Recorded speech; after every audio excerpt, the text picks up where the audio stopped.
ಮೈಸೂರು ಚಾಮುಂಡೇಶ್ವರಿ ವಿಧಾನಸಭಾ ಕ್ಷೇತ್ರದಲ್ಲಿ ಭವ್ಯವಾಗಿ ಕೆಂಪೇಗೌಡ ಜಯಂತಿ ಕಾರ್ಯಕ್ರಮವನ್ನು ಆಚರಿಸಲಾಯಿತು.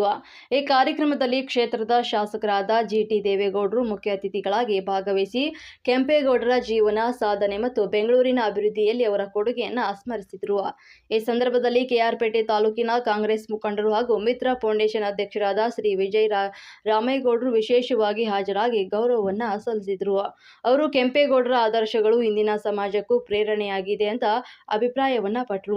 ಸ್ಥಳೀಯ ಜನರು, ಯುವಕರು ಹಾಗೂ ಮಹಿಳೆಯರು ಹೆಚ್ಚಿನ ಸಂಖ್ಯೆಯಲ್ಲಿ ಭಾಗವಹಿಸಿ ಕಾರ್ಯಕ್ರಮವನ್ನು ಯಶಸ್ವಿಯಾಗಿ ನಡೆಸಲು ಸಹಕರಿಸಿದರು. ಕೆಂಪೇಗೌಡರ ಪ್ರತಿಮೆ ಬಳಿ ಪುಷ್ಪಾರ್ಚನೆ ಮಾಡಿ ಅವರ ಸ್ಮಾರಕಕ್ಕೆ ಗೌರವ ಸಲ್ಲಿಸಲಾಯಿತು. ಕಾರ್ಯಕ್ರಮದ ಕೊನೆಯಲ್ಲಿ ಭಾಗವಹಿಸಿದ ಅತಿಥಿಗಳಿಗೆ ಸನ್ಮಾನ ಕೂಡ ಮಾಡಲಾಯಿತು.